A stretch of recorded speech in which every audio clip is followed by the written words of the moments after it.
In 1953, the average British housewife spent 4.5 hours a day cleaning. No rubber gloves from Marigold, no squirty bottles of Cillit Bang, no microfiber cloths from Amazon turning up on the doorstep. She had a bucket, a bar of Sunlight soap, and a collection of tricks passed down from her mother that kept a terraced house cleaner than most operating theatres.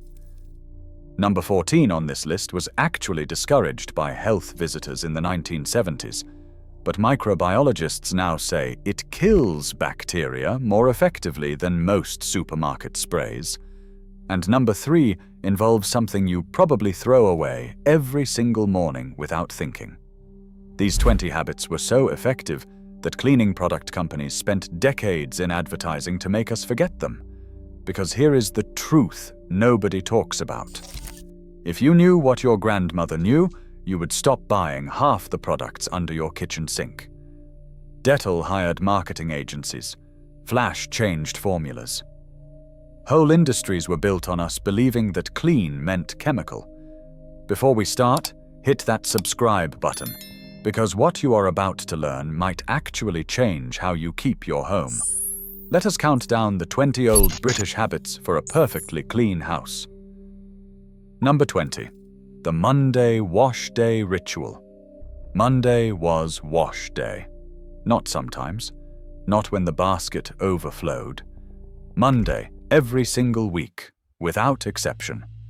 Your grandmother stripped every bed in the house before breakfast, sorted whites from coloreds on the kitchen floor, and had the copper boiling by 7:30. The routine never varied, because it did not need to. By keeping to a strict schedule, laundry never piled up, stains never set, and sheets never went more than 7 days without seeing hot water. A bar of Sunlight soap cost about 3p in 1954. The copper used gas that ran on a shilling meter. The whole operation, washing, mangling, hanging, folding, was finished by tea time. Modern families let laundry accumulate for days, sometimes weeks, and then spend an entire weekend catching up. Your grandmother never had a laundry mountain, because Monday solved the problem before it started. The discipline of a fixed wash day kept the house running like clockwork. Everything had its time, everything had its place. Number 19. Newspaper for streak-free windows. Before Windoline and Mr. Muscle, your mum cleaned every window in the house with old newspaper and a splash of white vinegar and warm water. She would scrunch up yesterday's Daily Mirror, dip it in a bucket of warm water and white vinegar, and wipe those panes until they squeaked. The printer ink acted as a mild abrasive, lifting grime without scratching, while the vinegar cut through grease and dried without leaving streaks. A bottle of white vinegar cost about 4p. The newspaper was already paid for. By Saturday morning, every window in the house was gleaming, letting in light that made even the smallest front room feel bigger. Net curtains would go up, freshly washed, behind glass so clean the neighbors could see their reflection. That was the point. Clean windows told the street you kept a proper house. Your grandmother did this weekly. We spray blue liquid and wonder why the smears come back by Wednesday. Number 18. The front step ritual. In mining towns and terraced streets from Durham to Swansea, the front doorstep was scrubbed and whitened every single morning. Your grandmother was on her knees before the children left for school, donkey stone in hand, rubbing that pale block across the wet stone until it gleamed cream white against the dark pavement. Donkey stones cost a penny each from the rag and bone man in the 1950s, and they lasted a fortnight of daily scrubbing. The step was the face of the house. A dirty step meant a dirty home. And neighbours noticed. Oral histories from Lancashire mill towns recall women competing for the whitest step on the street, judging each other with a glance on the way to the corner shop. It was not vanity. It was discipline. The act of cleaning that step every morning set the standard for the rest of the house. If the entrance was spotless, everything behind it followed. When donkey stones disappeared from shops in the 1970s, the ritual faded almost overnight. But the principle that a clean threshold means a clean home is something modern households have entirely forgotten. Number 17. Bicarbonate of soda for everything.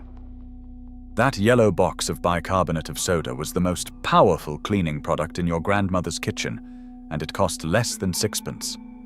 She sprinkled it on burned pans and left them overnight. She mixed it into a paste with water to scrub the inside of the oven. She shook it across the carpet before sweeping to absorb smells. She even dissolved a teaspoon in warm water to clean the inside of the fridge.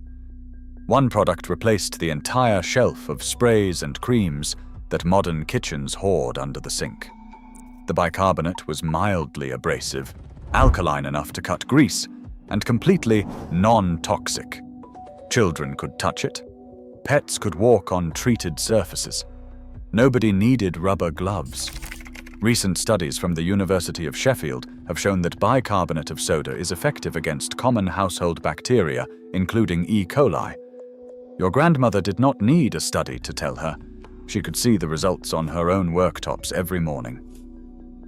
Number 16. Turning out a room. Once a week, your grandmother did not just tidy a room. She turned out the room. Every stick of furniture was pulled away from the walls.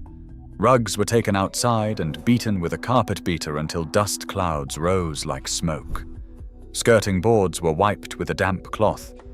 Picture frames were taken down and cleaned front and back. The floor beneath the sideboard, behind the sofa, under the bed, every inch was swept and mopped. The whole operation took a morning, and she rotated through the house so that every room was turned out at least once a month. Modern cleaning skirts around furniture. We hoover the visible carpet and call it done. Your grandmother knew that dirt hides. Dust collects behind wardrobes. Cobwebs grow in corners you never see. Turning out meant nothing was left to accumulate. The house was genuinely clean, not just surface clean. That carpet beater hanging on the back door was not decoration. It was essential equipment. Number 15. The daily black leading of the range. Before central heating, the kitchen range was the heart of the house. It was coated with black lead every single morning. Your grandmother mixed Zebo black lead paste with a drop of turpentine, applied it to the cold iron with a stiff brush, then buffed it with a soft cloth until the whole range gleamed like polished jet.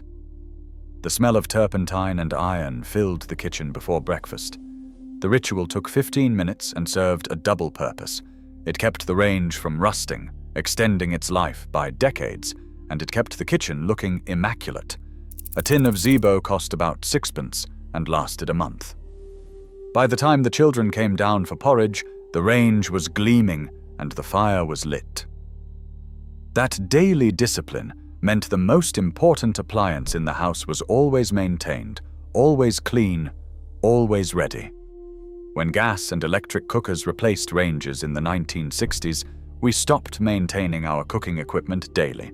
Now we let ovens accumulate grease for months and then pay someone £30 to clean them. First pattern break. Here is where things get interesting. Vinegar was the universal cleaning solution of every post-war kitchen. It was mixed with water for windows, used neat for descaling kettles, and combined with salt to polish brass door handles until they shone like gold.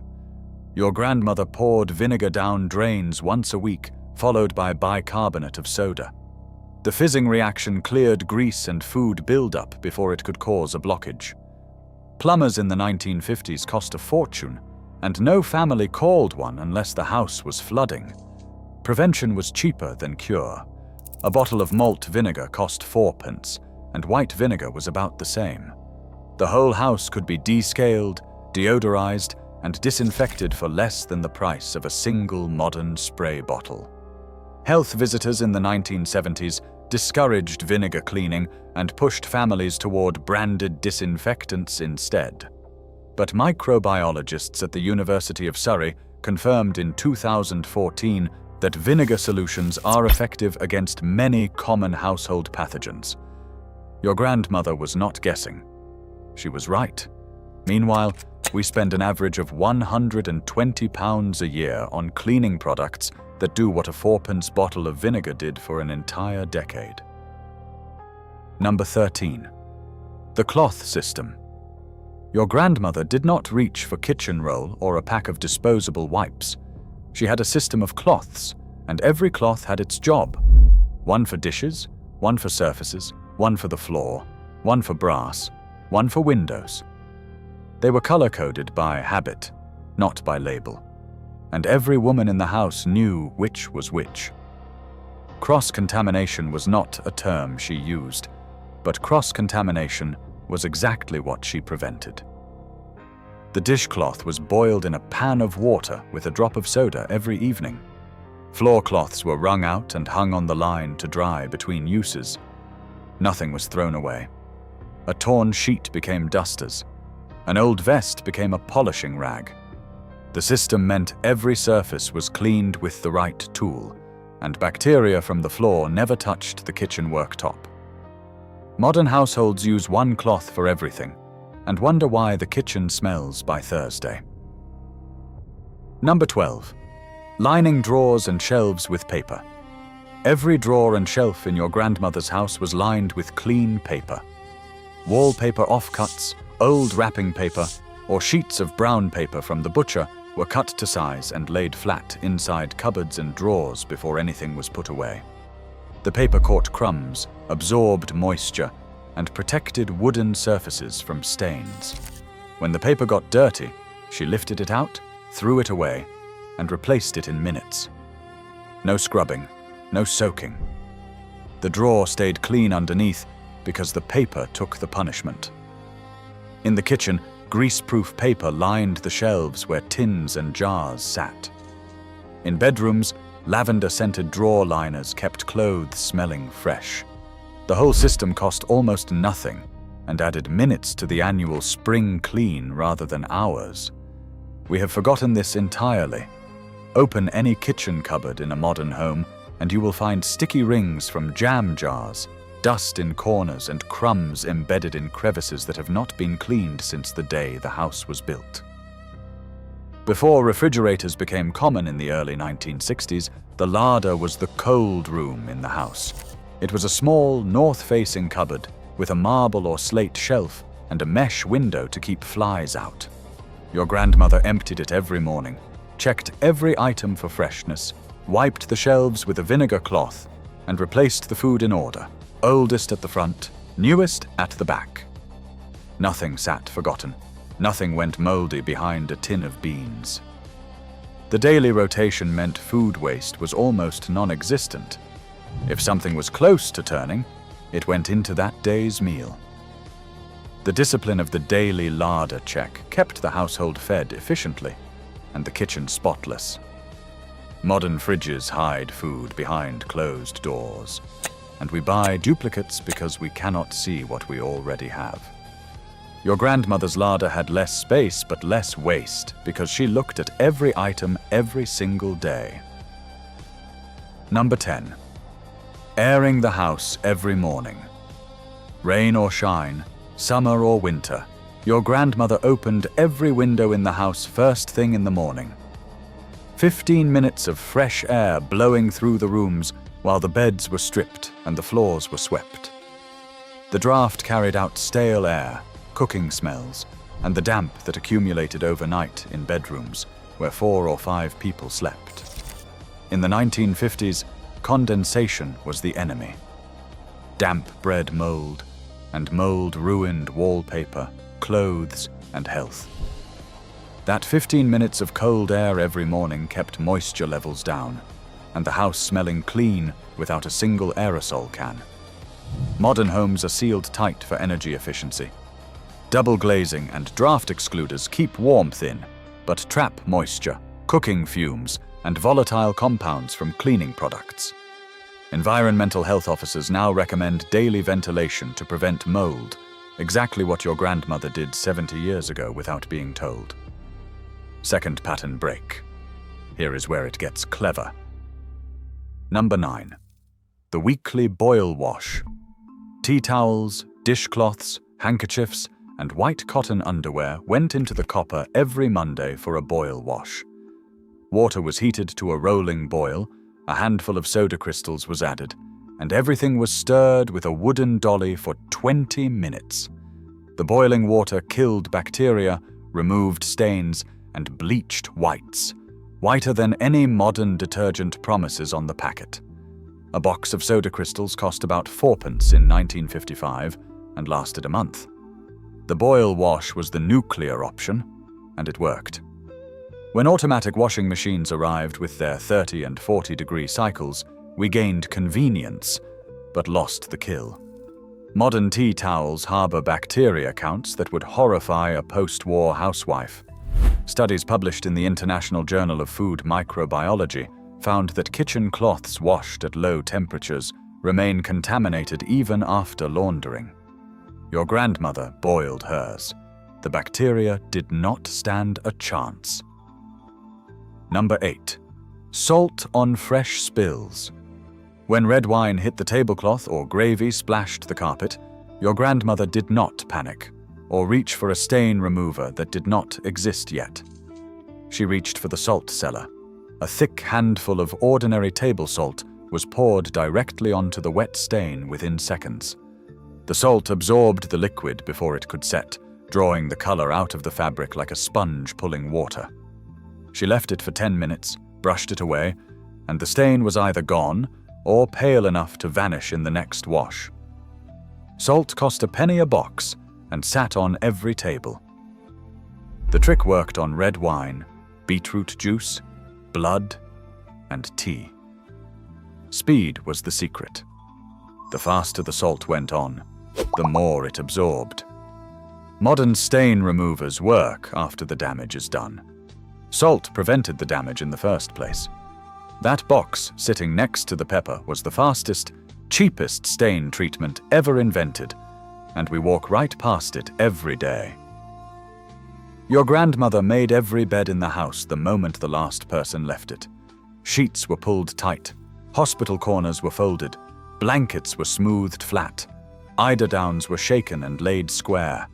The whole process took 2 minutes per bed, and it transformed a messy bedroom into a tidy room before breakfast was even on the table. The habit was not about appearance alone. A made bed aired properly. Sheets pulled back and smoothed allowed moisture from overnight sleep to evaporate rather than sit trapped under a bunched duvet and breeding dust mites. The discipline also set the tone for the day. If the bed was made, the bedroom was tidy. If the bedroom was tidy, the landing was tidy. Order spread outward from that single act. Modern sleep experts and psychologists have confirmed what your grandmother knew instinctively. Making the bed first thing correlates with higher productivity and a greater sense of control over the household. She did not read the study. She just made the bed. Number 6. Sweeping before mopping. Your grandmother never mopped a floor without sweeping it first. Every crumb, every hair, every speck of dust was swept into a pile and collected in a dustpan before the mop touched the tiles. This seems obvious, but modern households routinely skip this step, pushing dirt around with a wet mop and wondering why the floor feels gritty an hour later. The sweep removed the loose debris. The mop dealt with the grime. 2 separate jobs done in the right order. Her mop was wrung almost dry, never soaking, because too much water warped wooden floors and left lino streaky. The floor dried in minutes rather than hours. A stiff broom cost about 2 shillings and lasted years. The mop was a cotton string head that could be boiled clean and reused until it fell apart. No disposable pads, no plastic cartridges, no batteries. Just a woman who understood that clean floors start with a clean sweep. Dishes were washed, dried, and put away before the kitchen was left. There was no leaving plates to soak, no stacking beside the sink until the pile toppled. Your grandmother filled the basin with hot water and a scraping of fairy soap. washed in order. Glasses first, then cutlery, then plates, then pots, and had the lot dried and back in the cupboard.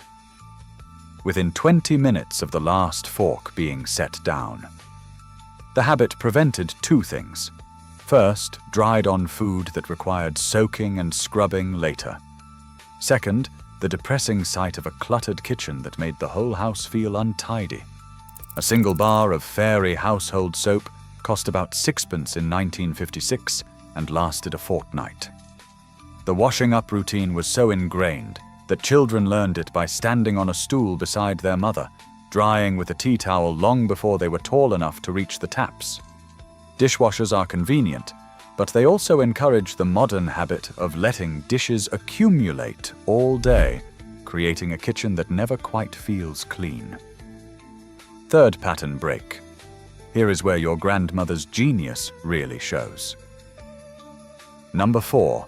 Polishing shoes every Sunday evening. This was not strictly a cleaning habit for the house, but it reflected the same discipline that kept the home spotless. Every Sunday evening, your grandfather spread newspaper on the kitchen table, lined up every pair of shoes in the house, and polished them with kiwi shoe polish, a brush, and a soft cloth.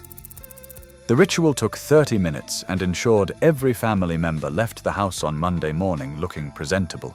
But it also kept mud, grit, and street dirt from being tracked through the hallway. Clean shoes meant cleaner floors. The newspaper caught the mess. The polish preserved the leather, making shoes last years longer than modern trainers survive. A tin of kiwi cost about sixpence in 1955 and lasted months. The brushes were handed down. The habit taught children that looking after your belongings was part of keeping a clean, orderly home. The doormat took a battering because shoes were wiped before entry. The hallway stayed clean because shoes were maintained. It was all connected. Number 3. Used tea leaves on the carpet. Here is the trick that sounds mad, but works brilliantly. Your grandmother saved the used tea leaves from the morning pot, spread them damp across the carpet, and then swept them up with a stiff broom. The damp leaves trapped dust, hair, and fine particles that a dry broom would simply push around. They also deodorized the carpet, leaving a faint, clean scent behind. In homes where coal fires sent fine soot into every room, this was essential. A dry sweep raised dust clouds, and they settled back on furniture within the hour. The damp tea leaves caught it all and carried it away. Tea was already bought and paid for. The leaves were waste heading for the bin. Your grandmother turned rubbish into the most effective carpet cleaner available, decades before vacuum cleaners became affordable for working families. Some women added dried lavender to the leaves for extra fragrance. The whole ritual cost nothing and left the front room smelling fresh. We throw tea bags in the bin every morning without a second thought, never knowing we are discarding one of the most effective cleaning tools ever used in a British home. Number 2. The nightly kitchen reset. Before your grandmother went to bed, the kitchen was returned to a state of perfect order. Every surface was wiped down. The cooker was cleaned of any spatters from the evening meal. The floor was swept. The washing up was done, dried, and put away. The tea towel was hung to dry. The table was cleared and wiped. The bin was emptied if it was more than half full. This nightly reset took 15 minutes and meant that every single morning began with a clean kitchen. There was no waking up to last night's mess, no crusty pans on the hob, no sticky worktops. The psychological effect was powerful. A clean kitchen at dawn set the tone for the whole day. It was the foundation on which every other habit on this list was built. Modern kitchens are larger, better equipped, and more expensive than anything your grandmother could have imagined. Yet they are messier, more cluttered, and harder to keep clean because we have lost the habit of the nightly reset. 15 minutes before bed. That was all it took. Number 1. The front to back, top to bottom rule. Your grandmother cleaned every room the same way. She started at the top and worked down, and she started at the front and worked toward the far wall.